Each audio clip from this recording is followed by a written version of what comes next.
Bonjour à tous, bienvenue sur la chaîne Parcours vers la lumière. Alors nous revoilà pour une nouvelle vidéo. Alors je suis très heureux de vous retrouver pour cette nouvelle vidéo. Alors j'ai diffusé une vidéo assez récente à propos de mon témoignage, comment est-ce que j'ai fait pour, euh, pour revenir vers le Seigneur, comment j'ai fait la rencontre du Seigneur et comment je suis revenu vers le Seigneur. Donc j'ai expliqué un petit peu mon témoignage et, euh, et dans ce témoignage, j'ai expliqué toute la démarche que j'ai eu à faire pour pouvoir revenir vers le Seigneur. Donc j'ai demandé pardon et puis il y a eu tout un processus aussi de repentance également. Je n'en fais pas mention dans la vidéo puisque la vidéo faisait plutôt un focus sur mon témoignage, mais, mais, euh, mais après il y a eu toute une procédure, tout un enchaînement sur de la repentance, sur des choses que que j'ai complètement abandonnées, que je ne fais plus, que je ne fais plus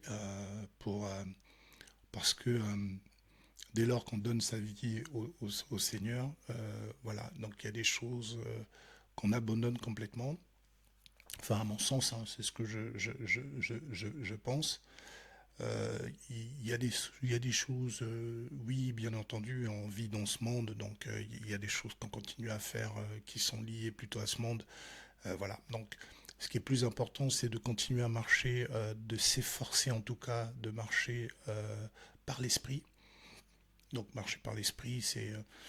alors je vais peut-être pas énumérer tous les fruits de l'esprit ici, j'en parle assez souvent, c'est de la bonté, la bonté. Hein, on connaît les fruits de l'esprit. Hein, je vous invite à lire Galates 5, versets 22 à 23, où on parle que les fruits, le fruit de l'esprit, c'est la patience, la bonté, la paix, autour de soi, la fidélité, la persévérance, le self-control, etc. Voilà. Donc toutes ces choses-là, dès lors qu'on reçoit le Seigneur, on s'efforce en fait de pouvoir marcher, en fait on s'efforce à marcher comme lui, donc à lui ressembler, à marcher sur ses sentiers. Bien entendu avec l'aide du Seigneur. Si on n'y arrive pas, on le fait, etc. Je ne dis pas que dès lors qu'on connaît le Seigneur, on ne va plus pécher, mais on sait ce que c'est que le péché, on sait qu'on va transgresser un moment, mais on va demander pardon et on va demander que le Seigneur nous pardonne et on continue à avancer. Voilà. Donc justement, c'est de ce pardon-là que je voulais parler en fait dans cette vidéo. Il y a déjà cette démarche dès lors que, alors pour les personnes qui se posent des questions sur l'existence de Dieu, comme je l'ai dit dans pas mal de mes vidéos, alors euh, je vous je vous demande vraiment de le chercher, euh, de prier. Vous n'avez pas besoin d'un prêtre hein, pour aller euh, se poser des questions. Oui, mais est-ce que le Seigneur existe ou de faire la démarche même du pardon? Non. Le Seigneur, le Seigneur nous écoute. Il est omniprésent. Dieu est omniprésent, omnipotent. Donc, il voit tout. Et donc, dès lors qu'on fait une demande de pardon, on se met dans une pièce, on demande pardon, on prie, il écoute, il répondra. Dans ce témoignage, j'expliquais que j'avais invoqué son nom quand il m'a délivré, j'avais invoqué son nom et il m'avait répondu. Et ben voilà, il n'y a aucune raison qu'il ne réponde pas si vous l'appelez. Donc s'il l'a fait pour moi, il le fera pour vous également. Il n'y a pas de distinction. Et il ne fait pas de distinction parmi ces créatures. Il n'y en a pas un qui est plus élevé que l'autre. Non, ça n'existe pas. Donc, vous faites cette démarche, vous avez quelque chose où vous vous posez vraiment des questions, priez, Faites une prière comme il y a même pas besoin en fait d'apprendre une prière par cœur. C'est-à-dire que vous lui parlez comme vous parlerez à quelqu'un, un ami, ou voilà, euh, lui poser la question, savoir, oui, est-ce que si tu existes, manifeste-toi, voilà, de tout ton cœur, de tout votre cœur, pardon, de tout votre cœur, vraiment dans ce désir, avoir ce désir fervent de pouvoir le connaître, de qu'il se manifeste, il se manifestera. Il est fidèle en sa parole, comme je l'ai expliqué à plusieurs reprises. Tout ce qui est marqué les Écritures, tout ce qui est marqué dans les Écritures, c'est de la réalité, c'est vrai. Ces paroles prennent vie. Donc vous posez la question, il vous répondra. Il vous répondra, et à un moment il vous répondra. Voilà, il y a aucun doute là-dessus. Avec tout votre cœur, voilà. Et sachez une chose, c'est que aussi bien pour les personnes qui cherchent la face de l'Éternel, que les personnes qui connaissent, qui croient, mais qui font constamment, qui ont du mal à sortir d'un cycle de péché, sachez que euh, ce que je voudrais dire, c'est que il n'y a pas un péché qui est plus grand que sa miséricorde, que sa grâce. Il n'y en a pas, ça n'existe pas. Rappelez-vous l'histoire de Paul, qui lui quand même persécutait les chrétiens. Il a fini par le pardonner. Il l'a pardonné et il l'a même, il a été, c'était, c'était, c'est devenu après son apôtre. Donc il a, euh, il a commencé à faire les œuvres du Seigneur, même avec ce passé où il persécutait l'Église. Donc, le pardon, Dieu, même si vous avez été le pire des criminels, si aujourd'hui vous ouvrez votre cœur et que vous demandez pardon, que vous souhaitez vraiment revenir vers lui, il vous pardonnera. Il vous pardonnera. Voilà. Donc, l'amour de l'Éternel, du Seigneur est tellement grand. Vous imaginez, euh, c'est-à-dire que un Dieu qui quitte son trône et qui vient en chair, notre Seigneur Jésus-Christ, qui vient en chair, qui s'humilie, qui reçoit des coups de fouet et qui va sur la croix, parce qu'en sachant qu'en allant sur la croix, il rétablirait l'alliance, entre les hommes et Dieu. Euh, voilà, je ne sais pas s'il y a plus grand amour que ça. Vraiment, euh, mais ça, c'est avec le Seigneur. C'est comme ça que ça se passe. Celui qui s'humilie, c'est celui qu'on élève. Donc c'est comme ça que ça se passe. Alors, donc il n'y a aucun péché qui est grave dans le sens où il ne vous pardonne pas. Si vous reconnaissez que vous avez péché, donc il y a déjà cette démarche de pouvoir le reconnaître, et ensuite de demander pardon. On demande pardon, on reconnaît que le Seigneur Jésus-Christ, c'est le Sauveur, c'est celui qui va pardonner ses péchés. Et dès lors que vous faites cette démarche, après, vous faites la démarche, vous, vous demandez pardon, mais vous vous répentez. C'est-à-dire que vous vous dites que je ne le fais plus. Je ne veux plus faire ce péché. Le Seigneur regarde le cœur.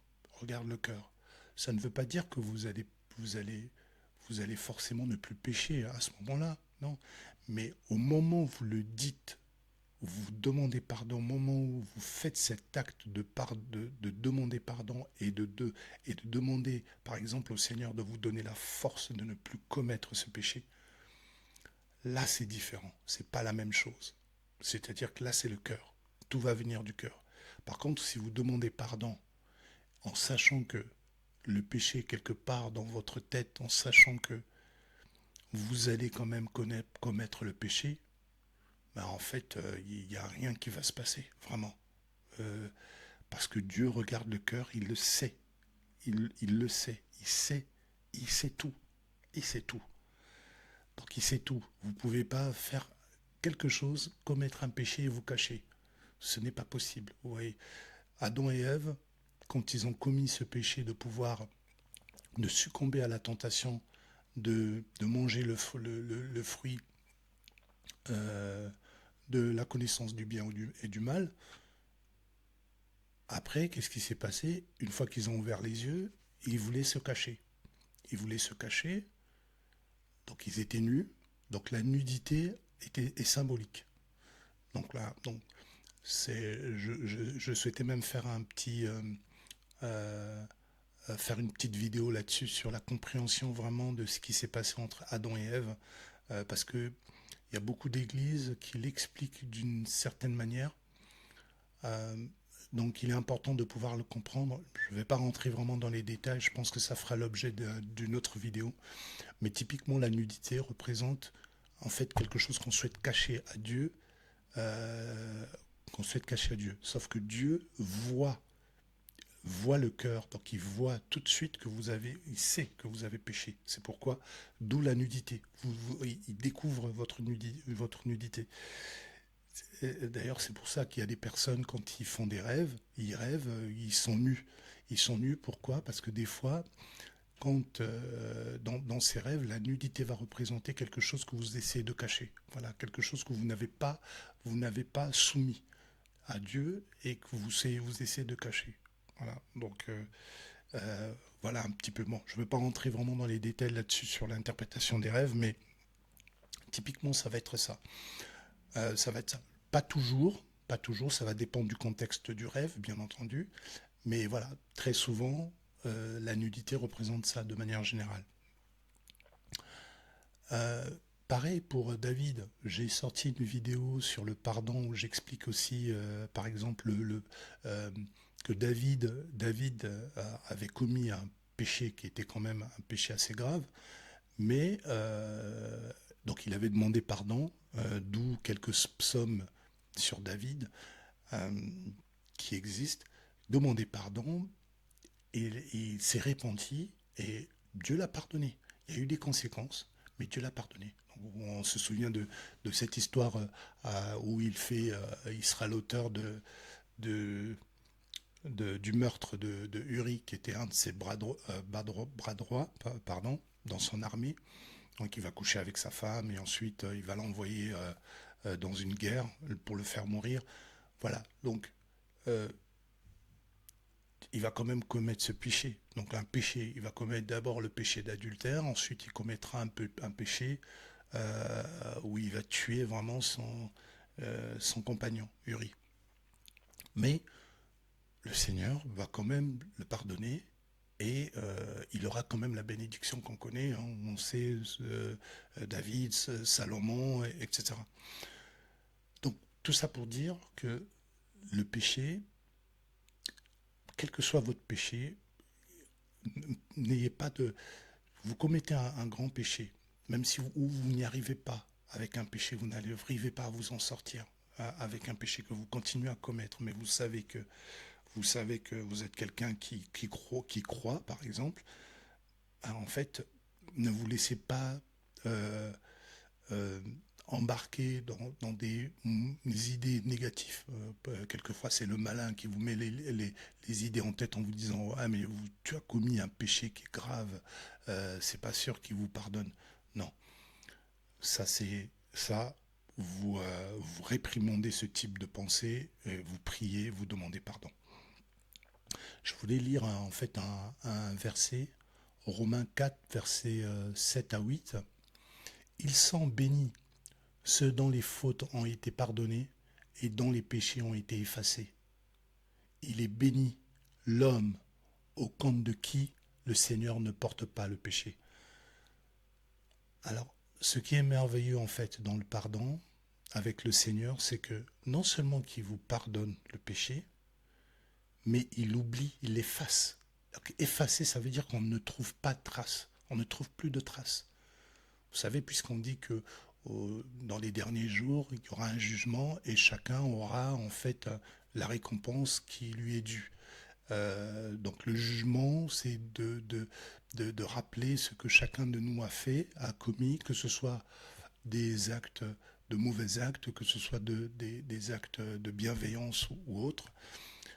Oui, tout le monde sera jugé là-dessus, mais le pardon, le fait de pouvoir, donc c'est là où il y a vraiment ça, le fait de pouvoir demander pardon, non seulement quand nous pardonne, le Seigneur nous pardonne, mais il l'efface. C'est-à-dire qu'il n'y a plus aucune trace du péché. Voilà ce qui se passe. Et on s'en souvient plus. Terminé. Donc il a racheté. Il a racheté, comme on dit, il a racheté les péchés du monde. Donc racheter les péchés, c'est terminé. On ne doit plus rien. On vous rachète une dette, vous ne la devez plus. Donc vous n'avez plus le banquier qui vient vous voir, la dette a été rachetée. Le banquier ne retrouve, voilà, terminé, c'est effacé, il n'y a plus rien à voir. Il y a un autre verset que je voulais lire, c'est 2 Corinthiens 7, versets 10 à 11. Car une tristesse vécue selon Dieu produit un repentir qui mène au salut sans causer de regret, tandis que la tristesse selon le monde produit la mort. Mais la tristesse vécue selon Dieu, voyez ce qu'elle a produit chez vous. Quel empressement, quelle excuse, quelle imagie, quelle indignation, quelle crainte, quel désir, quel zèle, quelle juste punition, et tous points, vous avez prouvé que vous étiez irréprochable dans cette affaire. En fait, c'est ça, c'est ce que j'expliquais aussi tout à l'heure, c'est-à-dire quand vous demandez pardon, il y a de la repentance, mais la repentance, c'est vraiment d'avoir ce remords, d'avoir commis ce péché et de ne plus vouloir le faire. Donc en- en- à la rigueur, on le voit comme étant un acte sale et donc on, on s'excule, on est indigné, on a l'esprit d'indignation et indignation, on ne veut plus du tout en faire partie. Donc tout ça, c'est exprimé par le cœur. Et là, le Seigneur voit le cœur vraiment. Si vous avez vraiment la volonté de pouvoir laisser tomber le péché et le fuir comme de la peste. Voilà. Vous avez aussi le psaume 50, versets 3, 4. Pitié pour moi, mon Dieu, dans ton amour, selon ta grande miséricorde, efface mon péché, lave-moi tout entier de ma faute, purifie-moi de mon offense. Voilà, donc là, ce verset illustre vraiment ou appuie ce que je viens de dire. Donc en fait, dès lors qu'on demande pardon, on demande vraiment pardon, on demande que le Seigneur ait pitié. Il n'y a pas de péché, comme je l'ai expliqué au début, il n'y a pas de péché plus grand que sa miséricorde. Ça n'existe pas. Le Dieu, notre Seigneur, a une grande miséricorde. Il porte une grande miséricorde. Donc, il efface les péchés. Il le lave, comme on dit, hein, lave-moi tout entier de ma faute. Laver tout entier. C'est pas de moitié. C'est pas à 80%. Non, c'est de laver tout entier. Donc on efface tout, on lave complètement et on purifie. Donc purifier, c'est vraiment, il n'y a plus rien, il n'y a plus de tâches. Donc on ne voit plus de traces de péché. Donc là, c'est pourquoi j'expliquais tout à l'heure, c'est pas que la démarche de pouvoir se dire, de se dire que c'est pas que de se dire que le Seigneur nous pardonne, mais il efface complètement les péchés. Et il n'y a que à travers le Seigneur qu'on reçoit le pardon, à travers Jésus-Christ, notre Seigneur Jésus-Christ, à travers notre Seigneur Jésus-Christ.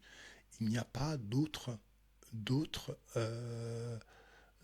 seigneurs qui elles, vous allez passer, vous allez demander pardon et le péché est effacé. Non, il n'y en a pas. Donc on a cette démarche parce qu'on a commis un péché et qu'on a le remords et qu'on souhaite vraiment laisser tomber ce péché. Vous avez ça, mais la démarche aussi que salue le Seigneur, c'est aussi d'aller pardonner les autres. Imaginez, vous avez commis un péché et ce péché est en rapport avec une personne. une personne que peut-être que vous avez commis un crime, peut-être que vous vous êtes battu, agressé quelqu'un, ou voilà. Donc en rapport avec quelqu'un, si vous avez à ce moment-là la possibilité d'aller demander pardon à cette personne, pardonner cette personne également, hein, dans cette démarche, dans l'autre sens aussi, c'est une démarche qu'apprécie le Seigneur. Aujourd'hui, vous avez... euh, pourquoi est-ce que le Seigneur, c'est une démarche que apprécie le Seigneur et qui souhaite que nous le fassions, vraiment. Pourquoi? C'est parce que ben, le Seigneur lui-même pardonne, il pardonne qui que ce soit. Il nous a pardonné, nous, alors que nous étions des pécheurs. Il nous a pardonné. Donc ça veut dire que nous, si nous souhaitons le ressembler, ben, nous devons aussi pardonner les autres. Voilà. Donc c'est un peu ça. Donc nous devons faire cet effort de pouvoir aller demander pardon. Moi je me souviens quand j'étais nouvellement, donc quand je suis revenu vers le Seigneur, je me souviens que avant plutôt de revenir vers le Seigneur, je me souviens que j'avais eu dans mon voisinage, j'avais eu quelques soucis avec des jeunes donc, qui venaient très souvent à ma porte pour venir toquer. Bon, enfin, c'était un jeu pour des jeunes, ils étaient très très jeunes, hein. Il y en avait de 3, 4 ans, 5 ans qui venaient à ma porte pour venir toquer. Et donc, d'ailleurs, ça s'appelle, il y a un jeu, il y a un nom. Et donc, ils frappaient, des fois ils sonnaient et ils s'enfuyaient. Très jeunes, donc dans le quartier. Et quelquefois, ils venaient, ils toquaient très fort sur les portes ou les fenêtres et ils s'enfuyaient. Et donc, moi, j'étais vraiment agacé.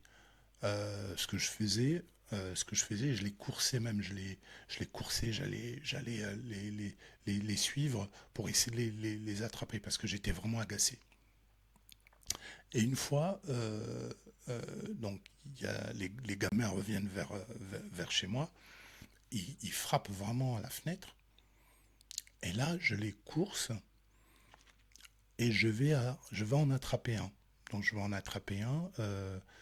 Je pense que l'enfant devait avoir 4 ou 5 ans, quelque chose comme ça. Je l'ai attrapé, je l'emmène de force chez ses parents. Et donc je vais aller toquer.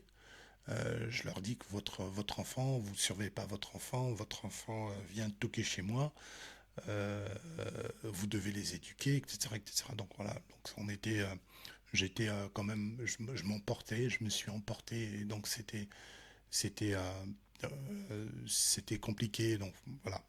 Donc c'était à la maman d'ailleurs que j'avais eu affaire pour lui expliquer tout ça, et donc j'ai laissé l'enfant était en pleurs parce que il était plutôt, il avait peur de ma réaction. Et donc, la maman n'était pas contente de ma réaction, donc j'ai eu ça, et ben, bon, moi j'y suis allé. Et quand le père de l'enfant est revenu, donc je pense qu'il était parti au travail, donc il revenait, et donc il apprend ça certainement par sa femme, et le père sort pour me parler.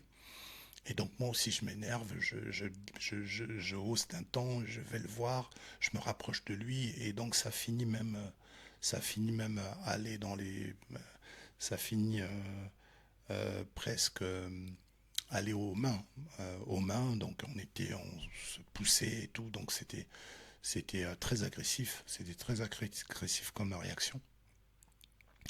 Et donc, bon, heureusement, il n'y a rien eu après. Donc, la police est arrivée, on a expliqué la situation, etc.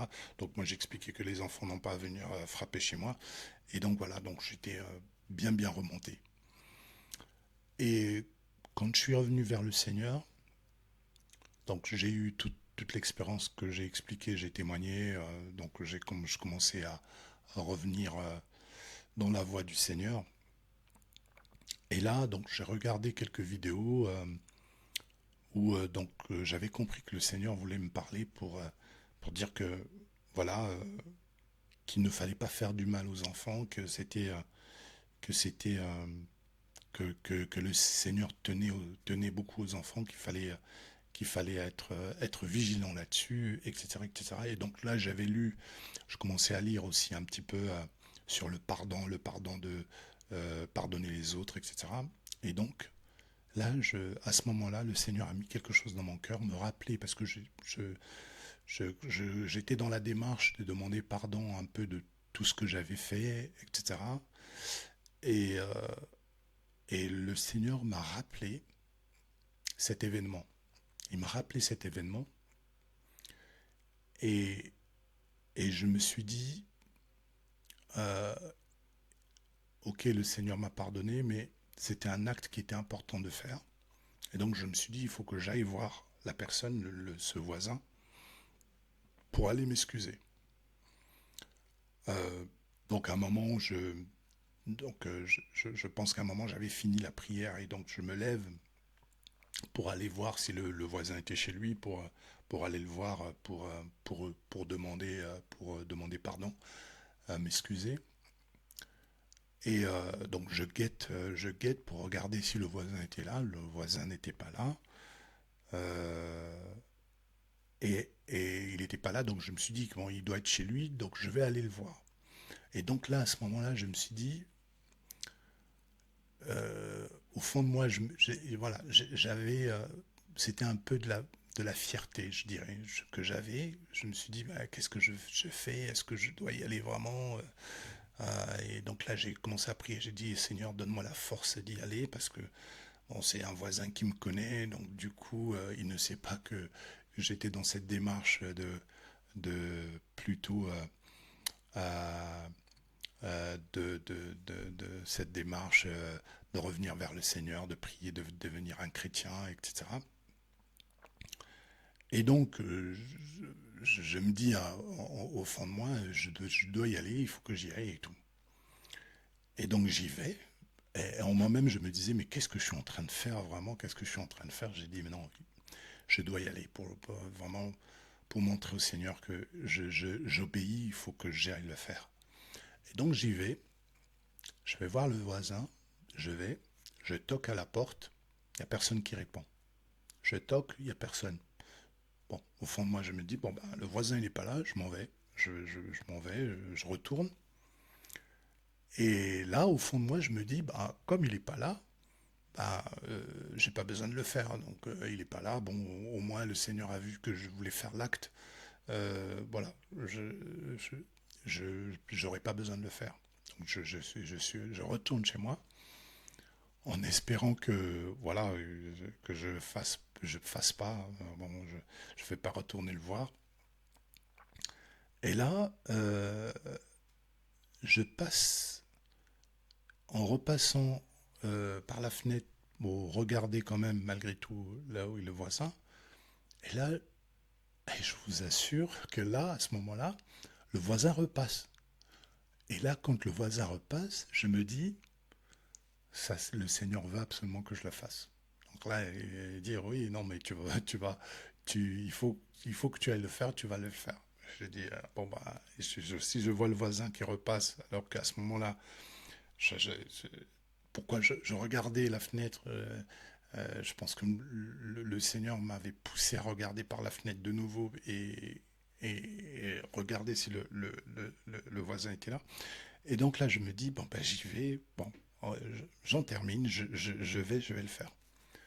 Et là, je sors, je vais voir, je cours, donc le voisin rentre dans la voiture. La voiture ne démarre pas encore, hein, donc le voisin était là avec son chien. Et donc là, je dis, ben oui, si le voisin est toujours là, c'est que vraiment le Seigneur, il veut vraiment que j'aille le faire.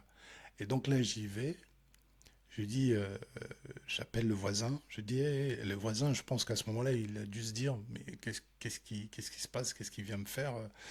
Ah, il va me chercher de la bagarre. Et donc là, je viens, je parle au voisin, je lui dis, écoute, je viens te voir par rapport à ce qui s'est passé la dernière fois avec ton fils. J'avais pas à faire cet acte-là, vraiment, excuse-moi. Excuse-moi, pardonne-moi. Enfin, je lui dis, excuse-moi, D'accord, d'accord, je regarde, je fais d'accord. Et lui, il me dit, ah oui, non, mais c'est pas lui, c'était pas lui, je pense que c'est un autre. En fait, lui, il voulait encore me ramener vers un autre jeune, que oui, c'était un autre jeune qui avait fait ça.